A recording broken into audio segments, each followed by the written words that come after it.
Okay, in our last video, we started talking about los mandatos informales, the informal commands, the commands you would use with someone you address as tú in Espanol. In the first video, we actually looked at only the affirmative commands, how to tell someone to do something. If you recall in the first video, I mentioned that the forms were going to be a little bit different between affirmative commands telling someone to do something and negative commands telling them not to do something. Just to recap, when you're using the tú form to address somebody and you're giving them a command to do something, most of the time it's the same as the he or she form. We'll see these examples here that we saw in the previous video. Again, most of the time you go to the he or she form of the present tense, the third person singular. Alright. However, there are some irregulars. We talked about those. Also, we talked about what to do with reflexive, indirect, and direct object pronouns. For affirmative commands, you're going to attach them to the end of the verb. Despiértate, dime, escúchala.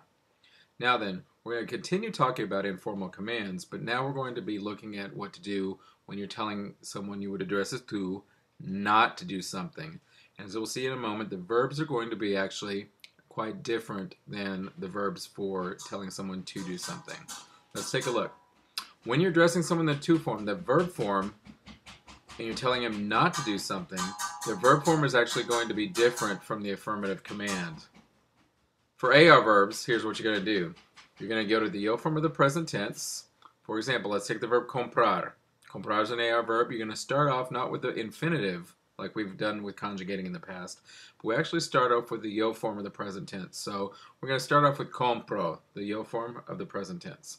The next step is you take off the yo, and you've got compra. That's going to be the stem that you're going to be add your ending to. So remember, this is an AR verb, but what we're going to be doing here is instead of adding an AS, we're going to be doing what I call a switcheroo. You're going to be putting what is traditionally an ER ending, ES, on your AR verbs. That may seem strange to you, but remember, we're giving a command here. We're not telling somebody you're not buying. You're telling someone don't buy. So you take off the O from compro and you add an ES. You say no compres, don't buy. Don't buy the jacket, no compres la chaqueta. So that's for any AR verb. You start off with your yo form, you take off your O, and you add ES, no compres, no bailes, don't dance, no escuches, don't listen, no hables en inglés, don't speak in English. For any AR verb, you take off the O, you add an ES to it. Alright, now then, as you've seen before when we were talking about the preterite tense, sometimes when you have an E after these, since the ending begins with an E, what you're going to be doing is you have to change the spelling a little bit in order to make the sound stay the same. You see that in three different cases. With a verb that ends in CAR, like practicar, you want to say no practiques. Again, you start off with the yo form, practico. You take off your O, and you add an ES.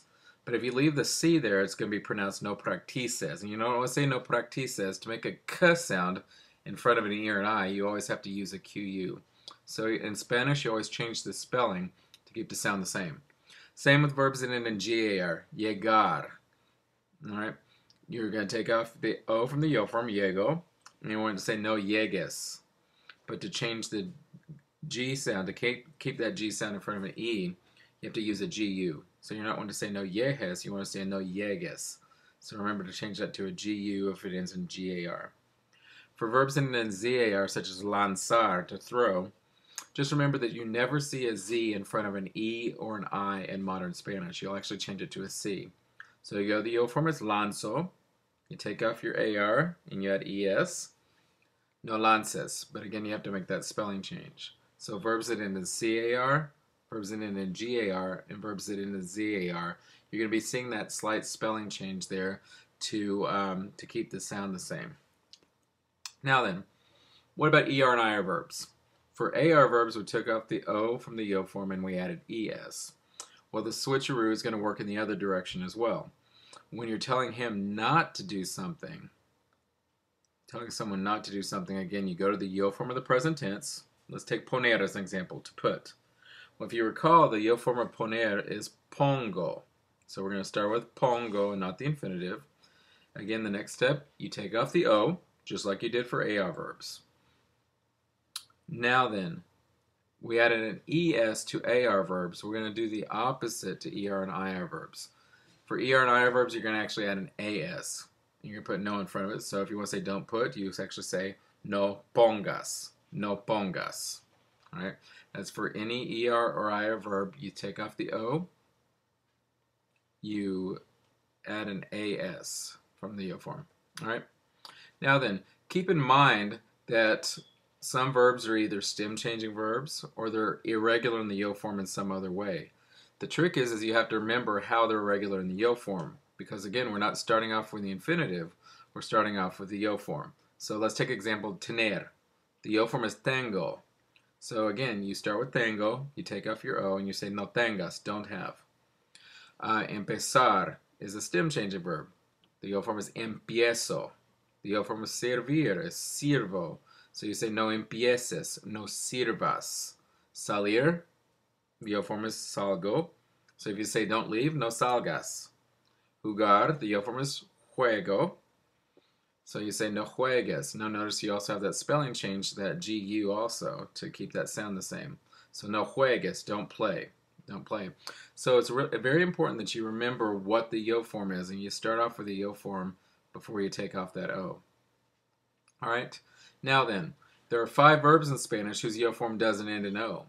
Here they are: ser, the yo form is soy; dar, the yo form is doy; estar, the yo form is estoy; ir, the yo form is voy; and saber, to know, the yo form is sé.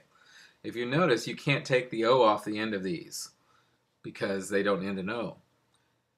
With these 5 irregular verbs, you actually have to memorize the negative commands. So you say no seas, don't be; no des, no, don't give; no estés, don't be; no vayas, don't go; no sepas, don't know or don't find out. All right. So when you're looking at these, just remember if the yo form doesn't end in an O, it's going to be irregular, and you just have to memorize those. All right. Now, lastly, when we saw affirmative commands, we saw that we attached reflexive and object pronouns to the end of the verb.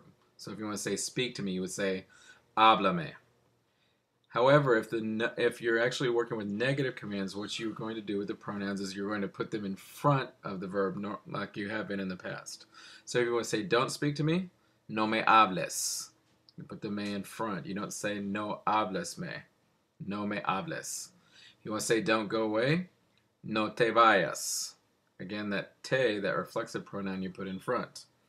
And if you want to say don't put it in the trash, no lo pongas en la basura. So whereas with affirmative commands, we attach them to the end of the verb. With negative commands, think of that no as a pronoun magnet. It pulls them back in front. All right? So in summary, the form of the to command is going to depend on whether you're telling someone to do something or not to do something.